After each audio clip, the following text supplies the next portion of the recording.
और खट्टर सरकार जल्द प्रॉपर्टी आईडी को परिवार पहचान पत्र, बिजली और पानी के बिलों से लिंक करेगी। शहरी निकाय मंत्री डॉक्टर कमल गुप्ता ने बताया कि एक एक इंच जमीन ड्रोन से मापी गई है और प्रॉपर्टी 29 लाख से बढ़कर 42 लाख से ज्यादा पाई गई है। उन्होंने कहा कि 23 लाख लोगों ने टैक्स नहीं दिया, जिन्हें अब टैक्स देना पड़ेगा, इसलिए प्रदेश में हाहाकार मच रहा है। उन्होंने विपक्ष पर निशाना साधते हुए कहा कि विजन की कमी की वजह से बुराई नजर आती है। उन्होंने स्पष्ट किया कि जो भी इस मामले में दोषी होगा उस पर एक्शन होगा। इस बारे में खास बातचीत की हमारे सहयोगी अनिल कुमार ने हरियाणा के शहरी निकाय मंत्री डॉक्टर कमल गुप्ता से। और परिवार पहचान पत्र को लेकर विपक्ष लगातार सवाल उठाता आया है।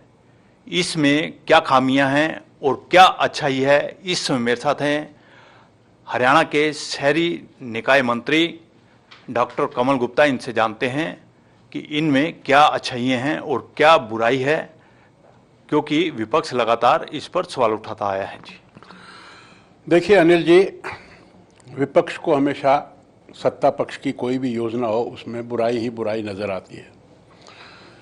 विजन की कमी की वजह से जब चीज़ का पूरा पता ना हो तो और भी अधिक बुराई नजर आती है।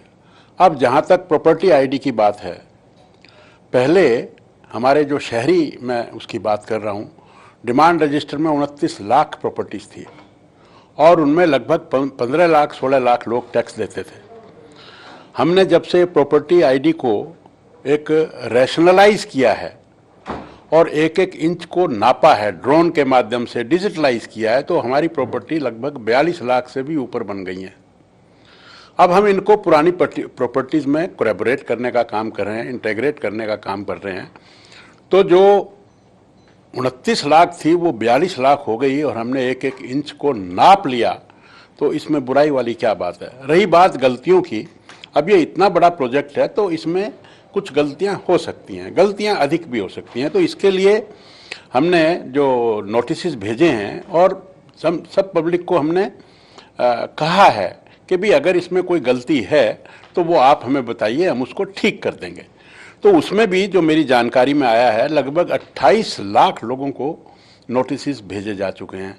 28 लाख में से 2 लाख लगभग 10,000 इसमें ऑब्जेक्शंस आए हैं। 2,10,000 में से लगभग 2 लाख से ऊपर हमने ऑब्जेक्शंस को दूर भी कर दिया है और बाकी हमने कंपनी को कहा है कि अपने काउंटर बढ़ाए और लोगों की सहायता करे ताकि उनके ऑब्जेक्शंस दूर हो सकें। तो मैं ये समझता हूँ कि ये एक ऐसा डाटा है, इसको हम बाद में परिवार पहचान पत्र से भी कोलैबोरेट करेंगे, हम इसको बिजली के बिल से भी कोलैबोरेट करेंगे, हम पानी के बिल से भी कोलैबोरेट करेंगे।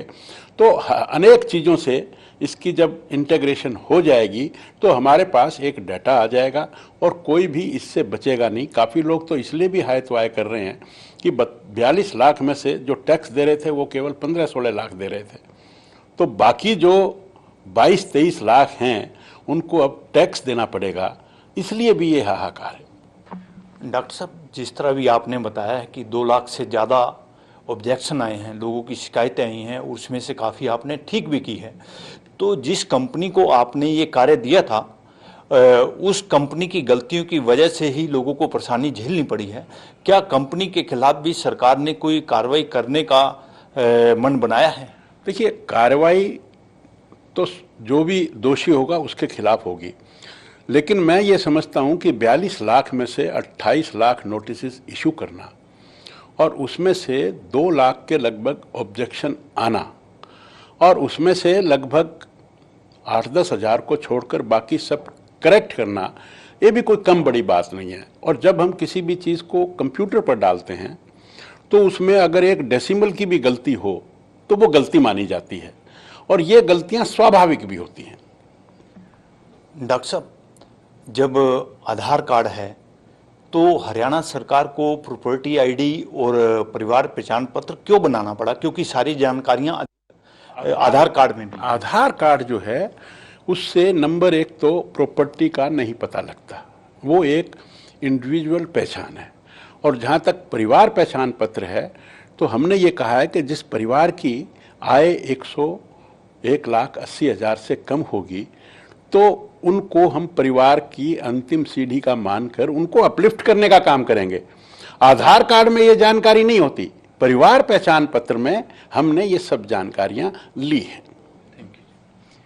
ये थे मेरे साथ शहरी निकाय मंत्री डॉक्टर कमल गुप्ता। इन्होंने बताया कि प्रॉपर्टी आईडी को परिवार पहचान पत्र, बिजली बिल और पानी बिलों से भी जोड़ा जाएगा।